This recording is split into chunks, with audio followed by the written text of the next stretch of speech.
மிகப்பெரிய பணக்காரன். கர்த்தர் அவனை நம்பி பிசாசனிடத்துல ஒப்பு கொடுக்கிறார். அவனை பிராண சேதனை மாத்திரம் நீ செய்யக்கூடாது, என்ன வேணாலும் செஞ்சு பாரு. கர்த்தருக்கு நம்பிக்கையாக இருக்கிறார். யார் அவர்?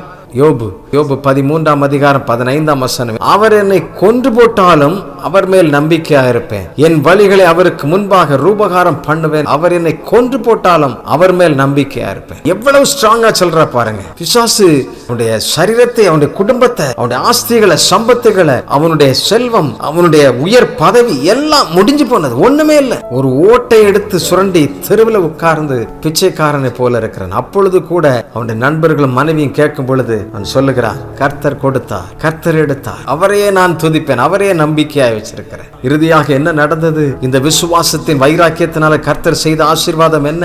இரட்டிப்பான நன்மைகளை பெற்றுக் கொள்ளுகிறதை பார்க்கிறோம். இப்படி வைராக்கியமாக கர்த்தருக்கு என்று நின்றபடியினால் ஆண்டவர்களை ஆசீர்வதித்து, அவருடைய குடும்பத்தை ஆசீர்வதித்து, இன்றைக்கும் நாம் அவர்களை குறித்து பேசும் அளவிற்கு கர்த்தர் அதை உருவாக்கி வைத்து விட்டதை பார்க்கிறோம். ஆண்டவர் உங்களையும் அப்படி ஆசீர்வதிக்க விரும்புகிறார். உங்களுக்கு எல்லாவற்றிலையும் நீங்கள் வைராக்கியமாக இருந்து பாருங்கள். கர்த்தருக்கு முதலிடம் கொடுத்து நீங்கள் நின்று பாருங்கள். கர்த்தர் மிகப்பெரிய அற்புதங்களை செய்து அநேகருக்கு முன்பாக உங்கள் தலையை உயர்த்துவார்.